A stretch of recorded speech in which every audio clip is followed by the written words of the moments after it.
Assalamualaikum warahmatullahi wabarakatuh. Perkenalkan, nama saya Hikmah Astiawati dengan NIM F2020011103. Saya dari kelas A2 Farmasi. Pada video kali ini, saya akan menjelaskan tentang hubungan struktur aktivitas obat analgetika. Yang pertama adalah pengertian analgetika. Analgetik dan antipiretik adalah golongan obat yang berfungsi sebagai anti demam sekaligus anti nyeri. Obat golongan ini bisa digunakan untuk meredakan nyeri akibat radang sendi, cedera, sakit gigi, sakit kepala, atau nyeri haid, sekaligus bisa mengatasi demam. Kemudian analgetika terbagi atas analgetika narkotik dan analgetika non-narkotik. Yang pertama yang akan saya bahas adalah analgetika narkotik. Analgetika narkotik adalah senyawa yang dapat menekan sistem saraf pusat secara selektif, digunakan untuk mengurangi rasa nyeri yang disebabkan oleh penyakit kanker, serangan jantung akut sesudah operasi, dan kolik usus atau ginjal. Kemudian mekanisme kerja dari analgetika narkotik adalah yang pertama, struktur bidang datar yang mengikat cincin aromatik obat melalui ikatan van der Waals. Yang kedua, tempat anion yang mampu berinteraksi dengan pusat muatan positif obat. Dan yang ketiga, lubang dengan orientasi yang sesuai untuk menampung bidang CH2 dari proyeksi cincin piperidin yang terletak di depan bidang yang mengandung cincin aromatik dan pusat dasar. Berdasarkan struktur kimianya, analgetika narkotik dibagi menjadi 4 kelompok, yaitu turunan morfin, turunan fenilpiperidin atau meperidin, turunan difenilpropalamin atau metadon, dan turunan lain-lain. Yang pertama yang akan saya bahas adalah turunan morfin. Morfin didapat dari opium, yaitu getah kering tanaman Papaver somniferum. Opium mengandung tidak kurang dari 25 alkaloid. Antara lain adalah morfin, kodein, noskapin, papaverin, tabakin, dan narsein. Selain efek analgesik, turunan morfin juga menimbulkan euforia sehingga banyak disalahgunakan. Oleh karena itu, distribusi turunan morfin dikontrol secara ketat oleh pemerintah. Karena turunan morfin menimbulkan efek kecanduan yang secara cepat terjadi, maka dicari turunan atau analognya yang masih mempunyai efek analgesik tetapi efek kecanduannya lebih rendah. Selanjutnya, hubungan struktur aktivitas turunan morfin berdasarkan gugus yang dimilikinya adalah yang pertama yaitu gugus fenolik OH. Metilasi gugus fenolik OH dari morfin akan mengakibatkan penurunan aktivitas analgetik secara drastis. Gugus fenolik bebas adalah sangat krusial untuk aktivitas analgesik. Kemudian yang kedua, gugus alkohol. Penutupan atau penghilangan gugus alkohol tidak akan menimbulkan penurunan efek analgesik dan pada kenyataannya malah sering menghasilkan efek yang berlawanan. Peningkatan aktivitas lebih disebabkan oleh sifat farmakodinamik dibandingkan dengan afinitasnya dengan reseptor analgesik. Yang ketiga, ikatan rangkap C7 dan C8. Hidrogenasi ikatan rangkap C7 dan C8 dapat menghasilkan efek yang sama atau lebih tinggi dibandingkan morfin. Selanjutnya, yang keempat, gugus N-metil. Atom nitrogen dari morfin akan terionisasi ketika berikatan dengan reseptor. Penggantian gugus N-metil dengan proton mengurangi aktivitas analgesik tetapi tidak menghilangkannya. Selanjutnya yang kelima, cincin aromatik. Cincin aromatik memegang peranan penting di mana jika senyawa tidak memiliki cincin aromatik tidak akan menghasilkan aktivitas analgesik. Selanjutnya, jembatan eter. Pemecahan jembatan eter antara C4 dan C5 akan menurunkan aktivitas. Selanjutnya, stereokimia. Morfin adalah molekul asimetrik yang mengandung beberapa pusat kiral dan secara alami sebagai enantiomer tunggal.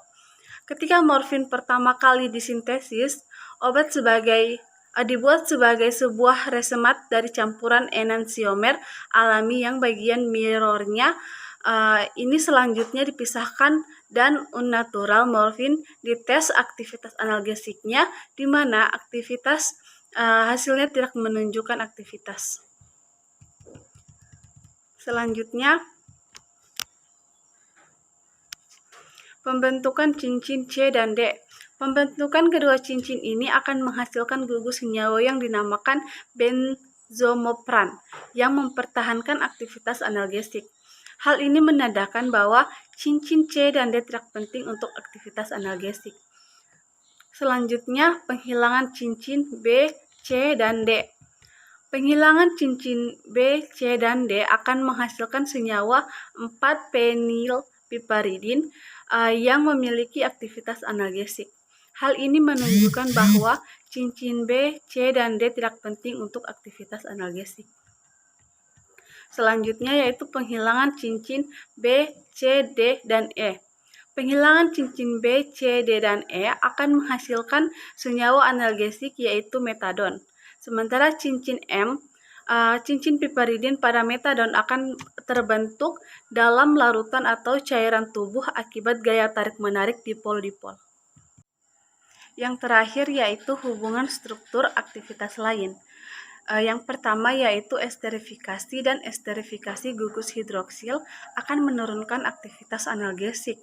Yang kedua, esterifikasi oksidasi atau penggantian gugus hidroksil alkohol dengan halogen atau hidrogen dapat meningkatkan aktivitas analgesik. Yang ketiga, perubahan gugus hidroksil alkohol pada posisi 6 ke posisi 8 yang menurunkan aktivitas analgesik. Yang keempat, pengubahan konfigurasi hidroksil pada C6 dapat meningkatkan aktivitas analgesik. Kemudian yang kelima, hidrogenasi. Ikatan rangkap C7 dan C8 dapat menghasilkan efek yang sama atau lebih tinggi. Yang keenam, substansi pada cincin aromatik akan mengurangi aktivitas analgesik. Pemecahan jembatan eter antara C4 dan C5 menurunkan aktivitas. Kemudian yang terakhir, pembukaan cincin piperidin yang menyebabkan penurunan aktivitas. Kemudian yang kedua, turunan meperidin. Meskipun strukturnya tidak berhubungan dengan struktur morfin, tetapi masih menunjukkan kemiripan karena mempunyai pusat atom kuantener, rental etilen, gugus N tersier, dan cincin aromatik sehingga dapat berinteraksi dengan reseptor analgesik. Turunan yang ketiga yaitu turunan metadon. Turunan metadon bersifat optis aktif dan biasanya digunakan dalam bentuk garam HCl. Meskipun tidak memiliki cincin piperidin seperti pada turunan morfin atau meperidin, tetapi turunan metadon dapat membentuk cincin bila dalam larutan atau cairan tubuh. Hal ini disebabkan karena ada banyak daya tarik-menarik dipol-dipol antara basa N dan gugus hidroksil. Baik, selanjutnya yaitu analgetika non-narkotika. Analgetika non-narkotik digunakan untuk mengurangi rasa sakit yang ringan sampai moderat sehingga sering disebut analgetika ringan. Juga menurunkan suhu pada keadaan panas badan yang tinggi dan sebagai anti radang untuk pengobatan rematik. Analgetika non-narkotik bekerja pada perifer dan sentral sistem saraf pusat. Berdasarkan struktur kimianya, analgetika non-narkotik dibagi menjadi dua kelompok, yaitu analgetika antipiretik dan analgetika anti radang bukan steroid. Mekanisme kerja analgetika non-narkotik, yaitu mekanisme kerja analgetika non-narkotika menimbulkan efek analgesik dengan cara menghambat secara langsung dan selektif enzim-enzim pada sistem saraf pusat yang mengkatalis biosintesis prostaglandin seperti siklus oksigenase sehingga mencegah sensitilasi reseptor rasa sakit oleh mediator-mediator rasa sakit seperti parabikinin, histamin, serotonin, prostaglandin, ion-ion hidrogen, dan kalium yang dapat merangsang rasa sakit secara mekanis atau kimiawi. Itu analgesik antipiretik. Obat ini digunakan untuk pengobatan simpotamik, yaitu hanya dengan meringankan gejala penyakit, tidak menyembuhkan atau menghilangkan penyebab penyakit. Kemudian yang kedua, turunan anilin antipiretik. Turunan anilin dan p-aminolfenol seperti acetaminophen, asetamil, dan vanacetin mempunyai aktivitas analgesik antipiretik sebanding dengan aspirin, tapi tidak memiliki efek antiinflamasi dan antirematik. Selanjutnya, hubungan struktur aktivitas dari senyawa obat turunan anilin dan para amidofenol sebagai berikut. Yang pertama, anilin mempunyai efek antipiretik yang cukup tinggi, tapi toksisitasnya juga besar karena menimbulkan metamoglobin, suatu bentuk hemoglobin yang tidak dapat berfungsi sebagai pembawa oksigen. Kemudian yang kedua, substitusi pada gugus amino mengurangi sifat kebahasan dan dapat menurunkan aktivitas dan toksisitasnya. Kemudian yang ketiga, turunan aromatik dari asetanilit seperti benzenamilit, sukar larut dalam air, tidak dapat dibawa oleh cairan tubuh ke reseptor sehingga tidak menimbulkan efek analgesik. Kemudian yang ketiga, para aminifenol adalah produk metabolik dari anili, toksisitasnya lebih rendah dibanding anilin dan turunan orto dan metakoma, tetapi masih terlalu toksik untuk langsung digunakan sebagai obat, sehingga perlu dilakukan modifikasi struktur untuk mengurangi toksisitasnya. Kemudian yang terakhir, esterifikasi gugus hidroksi dari para aminofenol dan gugus metil anisidin dan etil fenitidin meningkatkan aktivitas analgesik, tetapi karena mengandung gugus amino bebas, maka pembentukan metamoglobin akan meningkat. Selanjutnya yaitu turunan 5-pirazolon. Turunan 5-pirazolon seperti antipirin, amidopirin, dan metampiron mempunyai aktivitas analgesik antipiretik dan antirematik serupa dengan aspirin. Turunan ini digunakan untuk mengurangi rasa sakit pada keadaan nyeri kepala, nyeri pada spasma usus, ginjal, saluran empedu dan usus, neuralgia, migrain, dismeron, nyeri gigi, dan nyeri pada rematik. Efek samping yang ditimbulkan oleh turunan 5-pirazolon adalah organulositosis dan dalam beberapa kasus dapat berakibat fatal. Selanjutnya, turunan anti radang bukan steroid. Berdasarkan struktur kimianya, obat anti radang bukan steroid dibagi menjadi 7 kelompok, yaitu turunan salisilat, turunan 5-pirazolidindion, turunan asam N-arilantranilat, turunan salisilat, dan turunan heteroaryl asetat, turunan oksikam, dan turunan lain-lain. Selanjutnya yang pertama yaitu turunan asam salisilat. Asam salisilat memiliki aktivitas analgesik, antipiretik, dan antirematik, tetapi tidak digunakan secara oral karena terlalu toksik. Yang banyak digunakan sebagai analgesik antipiretik adalah senyawa turunannya. Turunan asam salisilat digunakan untuk mengurangi rasa nyeri pada kepala, nyeri otot, dan nyeri yang berhubungan dengan rematik. Turunan asam salisilat kurang efektif untuk mengobati nyeri pada gigi, dismeron, dan pada nyeri kanker, tidak efektif untuk mengurangi nyeri pada kram, kolik, dan migrain. Selanjutnya, hubungan struktur aktivitas obat turunan asam salisilat dijelaskan pada uraian berikut. Yang pertama, senyawa yang aktif sebagai anti radang adalah anion salisilat. Gugus karboksilat penting untuk aktivitas dan letak gugus hidroksil harus berdekatan dengannya.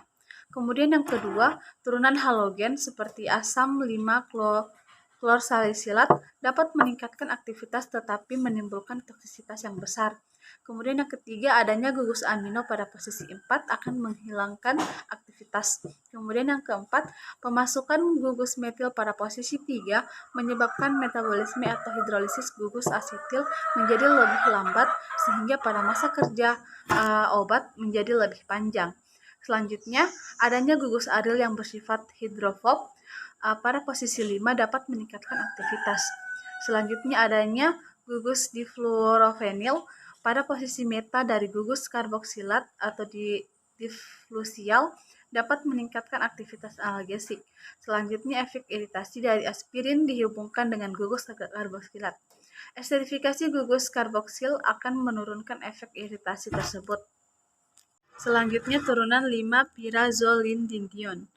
Turunan 5-pirazolidindion seperti fenilbutazon dan oksifenbutazon adalah anti radang non-steroid yang banyak digunakan untuk meringankan rasa nyeri yang berhubungan dengan rematik, penyakit tirai, dan pada sakit persendian. Kemudian, turunan asam N-aryl antranilat. Asam aryl antranilat adalah analog nitrogen dari asam salisilat. Turunan asam N-aryl antranilat digunakan sebagai anti radang pada pengobatan rematik dan sebagai analgesik untuk mengurangi rasa nyeri yang ringan dan moderat.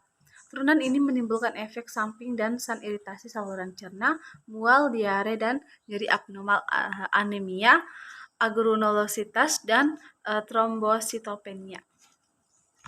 Kemudian hubungan struktur aktivitas dari senyawa obat yang merupakan turunan N-aryl antranilat diuraikan sebagai berikut. Yang pertama, turunan asam dan antranilat mempunyai aktivitas yang lebih tinggi pada cincin benzena yang terikat atom N mempunyai substituen pada posisi 2,3 dan 6. Yang kedua, yang aktif adalah turunan senyawa 2,3 disubstitusi. Kemudian yang ketiga, penggantian atom N pada asam antranilat dengan gugus hidroksi isosterik seperti O, S, dan CH2 dapat menurunkan aktivitas. Baiklah, itu saja materi yang bisa saya jelaskan pada video kali ini. Lebih dan kurangnya mohon dimaafkan. Akhir kata, wabillahi taufiq wal hidayah. Wassalamualaikum warahmatullahi wabarakatuh.